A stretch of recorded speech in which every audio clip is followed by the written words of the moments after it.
जन्म में प्रेम से मिले। आज भगवान ने कुब्जा पर कृपा की।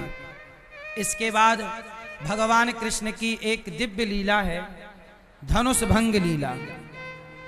कुबलिया पीड़ नाम के हाथी का भगवान ने उद्धार कर दिया, चांडूर मुष्टिक को मारा और भगवान अपने पिता नंद बाबा से कह रहे हैं कि आप चले जाओ यहां से वृंदावन।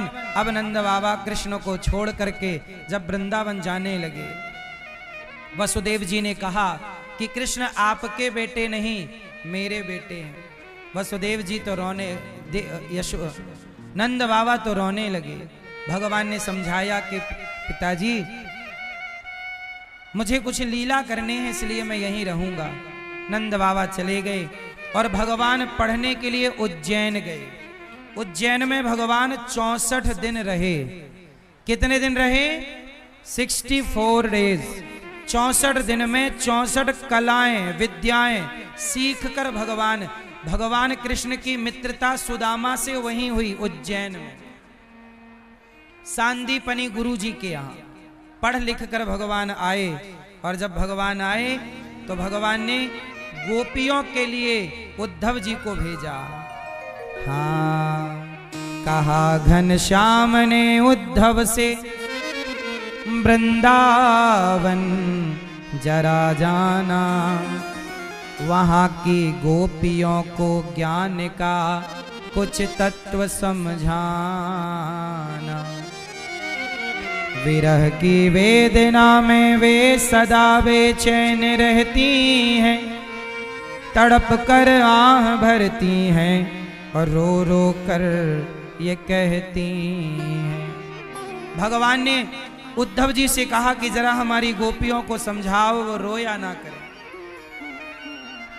अच्छा ये बताओ, गोपियां भगवान से प्रेम करती हैं और प्रेम में भक्त क्या कर सकता है? अच्छा ये बताओ, आप लोग भगवान से प्रेम करते हो कि नहीं? कितने लोग भगवान से प्रेम करते हैं? करते हो? मैया बोलो हाँ कि ना। ये बताओ कि प्रेम कहते किसे हैं? किसे कहते हैं प्रेम? भगवान से प्रेम करते हो ना, तो बताओ किसे कहते हैं? गोपियां भगवान से प्रेम करती हैं और ऐसा प्रेम करती हैं कि भगवान के सिवा जब कृष्ण गए तो कृष्ण की याद में गोपियां तड़प रही हैं, कृष्ण की याद में गोपियां रो रही हैं। प्रेम क्या है? भगवान के लिए समर्पण कर दे, भगवान के सिवा और कोई चाह ना रह जाए, इसका नाम समर्पण है, इसका नाम प्रेम है। अच्छा ये बताओ, आप लोग भगवान के मंदिर जाते हो तो कोई कामना रहती है कि नहीं? बोलो हाँ। आजकल लोग भगवान से भी कहते हैं कि हमारा ये काम हो जाएगा तो हम आपको नारियल चढ़ाएंगे, ये करेंगे। मतलब भगवान को भी आप स्वार्थ की नजर से देखते हैं। मैया मैं आपसे कहूं कि मंदिर जाना बुरा नहीं है, पर स्वार्थ लेके नहीं। अब आप कहो कि भगवान से नहीं मांगे तो किससे मांगे? अच्छा एक बात बताओ, क्या छोटा सा बच्चा क्या अपनी माँ से मांगता है कि दूध पिला दो? 1 महीने का बच्चा है, क्या मांगता है कि दो? बोलो, क्या सर्दी लगने पे कंबल मांगता है? छोटा बच्चा कुछ नहीं मांगता, पर बिना मांगे उसकी हर जरूरत माँ पूरी करती है कि नहीं? बोलो हाँ, जोर से। जब छोटे बच्चे की हर इच्छा उसकी माँ बिना मांगे पूरी करती है, तो एक बात बताओ, जब आप उस बच्चे की तरह भगवान की शरण में जाएंगे तो बिना मांगे भगवान आपकी इच्छा पूरी नहीं करेंगे? तुम्हें कहना नहीं पड़ेगा, भगवान समझ जाएंगे कि मेरे भक्त को क्या चाहिए। इसलिए भगवान के बन करके रहो बस। उद्धव जी आए गोपियों को समझाने उद्धव जी कह रहे हैं तुम रोया ना करो, ओ गोपियों तुम रोया ना करो। कृष्ण तो सब जगह हैं, भगवान तो सर्वत्र हैं। अच्छा एक बात बताओ मैया, भगवान सब जगह हैं या नहीं हैं? तो फिर दिखाओ कहां है? गोपियों से उद्धव जी ने कहा कि जिस कृष्ण के लिए तुम रोती हो वो तो सब जगह है, तो गोपियों ने कहा कि दिखा दो सब जगह है। तो उद्धव जी दिखा ना पाए। इसका मतलब है कि ज्ञानी केवल बातें करता है कि भगवान सब जगह रहते हैं, लेकिन जो प्रेमी होता है वो सब जगह भगवान को देखता है। तो ज्ञानी और प्रेमी में ये अंतर है। इसलिए प्रेम, आप लोग भगवान की पूजा बहुत करती हो मैया, जैसे आप लोग भगवान को नारियल चढ़ाती हो, माला पहनाती हो, रुपया पैसा चढ़ाती हो, लेकिन आप लोग यदि पूजा कर रहे हैं और प्रेम नहीं कर रहे हैं तो क्या बिना प्रेम के पूजा स्वीकार होगी? आपका पति आपकी पूजा करे और प्रेम करे पड़ोसन से, चलेगा? आपके पांव पे नारियल तोड़े, चरणों में ले भाग्यवान, माला आपको पहनाए, पैसा आपको दे, पर प्यार करे पड़ोसन को, चलेगा? ऐसा चाहिए? आपका पति भले आपकी पूजा ना करे पर प्रेम आपसे करे। ऐसे भगवान कहते हैं कि मेरा भक्त भले मेरी पूजा ना करे पर मेरा भक्त केवल मेरे से प्रेम करे। वो प्रेम चाहते, राम ही केवल प्रेम प्यारा, जान ले ये जो जान निहारा। भगवान आपसे कुछ नहीं चाहते। अच्छा भगवान आपसे क्या लेना चाहते हैं? क्या दे सकते हो आप भगवान को? इसलिए भगवान से सच्चा प्रेम जैसा गोपियां करती हैं वैसा आप करिए बस, और भगवान को आप कुछ मत दीजिए।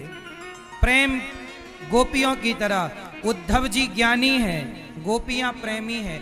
अच्छा ज्ञान और प्रेम अलग अलग है। ज्ञान मतलब बंदर का बच्चा और प्रेम मतलब बिल्ली का बच्चा।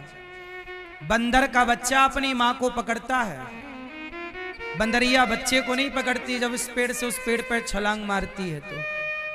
लेकिन बिल्ली का बच्चा अपनी मां को नहीं पकड़ता, बिल्ली बच्चे को पकड़ती है। एक जगह बच्चे ने मां को पकड़ा है। बंदर में क्या है? बच्चा मां को पकड़ता है और बिल्ली में मां बच्चे को पकड़ती है। बताओ कौन सा बच्चा सुरक्षित है?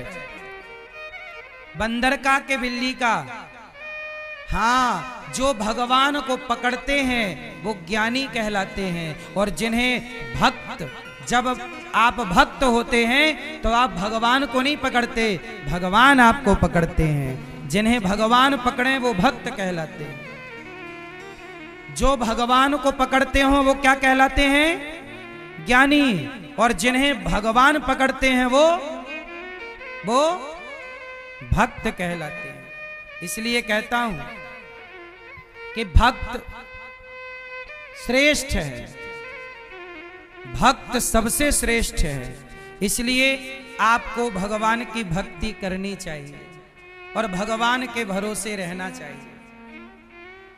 किसी का घर नहीं बिगाड़ना चाहिए। जैसे आजकल हम समाज में देखते हैं कुछ स्त्रियां किसी के पति को फंसा लेती हैं, कुछ पुरुष किसी की स्त्री के चक्कर में पड़ के घर बिगाड़ देते हैं। एक बार क्या हुआ कि एक गांव में एक वैश्या रहने लग गई, तो गांव वालों ने कहा एक साधु जी से कि साधु जी, ये वैश्या हमारे गांव के लोगों को बिगाड़ रही है, कुछ उपाय करो। संत जी ने कहा मैं करता हूं। संत जी गए और उस वैश्या की कुटिया के आगे संत जी ने अपनी कुटिया बनाई और रहने लग गए। कीर्तन करें, भजन करें। अब वो वैश्या डिस्टर्ब होने लग गई कि जो ग्राहक वैश्या के घर जाते अब वो संत के पास जाने लग गए और वो सुधरने लग गए। वैश्या को बड़ी दिक्कत हुई, तो वैश्या ने बाबा जी के घर पे आग लगवा दी। अपने यार से कहा कि जाओ बाबा की कुटिया जला दो। जब कुटिया जलाने के लिए वैश्या के यार आगे चले और आग लगाई, तो जब आग जलने लगी तो ईश्वर का न्याय देखो कि जब आग जलने लगी तो भगवान ने हवा चला दी जरा सी, और हवा चली तो आग उड़ उड़ के वैश्या के घर पर भी जाने लगी। तो वैश्या ने दौड़ के कहा, उसका भी घर जलने लगा। बाबा जी से कहा, बाबा आपने मेरा घर जला दिया। साधु ने कहा, देवी मैंने तेरा घर नहीं जलाया। तो किसने जलाया? बोले तेरे यार ने मेरा घर जलाया, तो मेरे यार ने तेरा घर जला दिया। इसलिए याद रखना मेरी मां, किसी का घर बिगाड़ना नहीं है। आजकल कुछ स्त्रियां किसी स्त्री का घर बिगाड़ देती है कि नहीं? स्त्रियां ही स्त्रियों का घर बिगाड़ देती हैं। तो यदि आप किसी का बिगाड़ोगी तो याद रखना कि आपका भी बिगड़ेगा जरूर, क्योंकि ईश्वर के घर देर है, अंधेर नहीं है। इसलिए कहता हूं, घर बिगाड़ना नहीं है, घर बसाना है। आपके द्वारा कोई घर बसाए, आपके कारण किसी का घर बस जाए, आपके कारण किसी के होंठों पे मुस्कान आ जाए, इससे बड़ा पुण्य क्या होगा साहब। एक बात बताऊं, सुखी रहने का मंत्र, सुखी रहने का मंत्र है कि 100 रुपए कमाओ, 500 रुपए कमाओ, 1000 रुपए कमाओ, जितना भी कमाओ उस कमाई का 2 रुपए निकाल कर, अपनी कमाई से 2 रुपए निकाल कर किसी भूखे को रोटी देते रहना। यदि आप किसी भूखे को रोटी दोगे तो वो रोटी खा के तुम्हें क्या देगा? क्या देगा? दुआ। जब तुम किसी को रोटी दोगे तो सामने वाला तुम्हें, और जहां दुआओं को आपने प्राप्त करना शुरू कर दिया, उसी दिन से आपके जीवन का सारा दुख समाप्त होने लग जाएगा। इसलिए कमाई करो, पर किसी भूखे को रोटी देने का प्रयास करो, किसी का पेट भरने का प्रयास करो।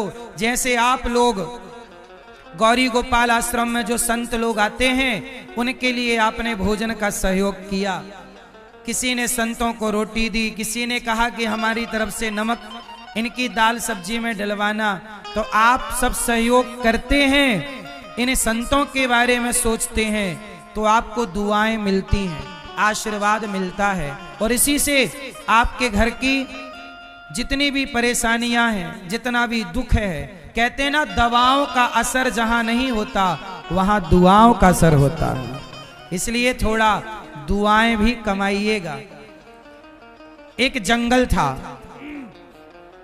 उस जंगल में आग लग गई, सारे पशु पक्षी भाग गए, लेकिन चिड़िया थी एक छोटी सी, वो चिड़िया पानी चोंच में भरती और जंगल की आग में डालती, जंगल की आग बुझाती। एक कौआ वहां से निकला, कौआ बोला, चिड़िया क्या कर रही हो? चिड़िया बोली, भैया जंगल की आग बुझा रही हूं। कौआ हंसा, पागल चिड़िया, क्या तू जंगल की आग बुझा पाएगी? चिड़िया बोली, पता है कि मैं जंगल की आग नहीं बुझा पाऊंगी, तो फिर क्यों प्रयास करती है? चिड़िया बोली कि मैं जंगल की आग नहीं बुझा पाऊंगी, लेकिन बताओ, जिस जंगल ने दाना पानी रहने की जगह दी, क्या उसे जलता हुआ छोड़ के चली जाऊं? क्या ये धर्म है? मैं नहीं बुझा पाऊंगी, पर जब इस जंगल का इतिहास लिखा जाएगा तो मेरा नाम आग लगाने वालों में नहीं, आग बुझाने वालों में लिखा जाएगा। बस मेरी माँ, आप लोग भी कुछ ऐसा कर जाना कि आपका नाम भी इतिहास के पन्नों में लिखा जाए कि आपने ये शुभ काम किया था। आप लोग जैसे गौरी गोपाल आश्रम में सेवा चल रही है, मेरा आपसे निवेदन था, एक दिन मैंने बोला था कि मैं एक विद्यालय बनाऊंगा, कक्षा 1 से लेके 12वीं तक, CBSE बोर्ड, जहां बच्चे शिक्षा भी पाएंगे और संस्कार भी पाएंगे। एक विद्यालय में बनाना चाहता हूं, अभी काम चालू होने वाला है, इसी फरवरी के आखिरी में भूमि पूजन होगा, नींव रखी जाएगी। मैं चाहता हूं कि उस विद्यालय के निर्माण में कुछ ईंट आपके सहयोग से रखी जाएं, ताकि वो विद्यालय जब समाज को शिक्षा देगा तो आपका भी नाम रहेगा कि आपने भी इसके निर्माण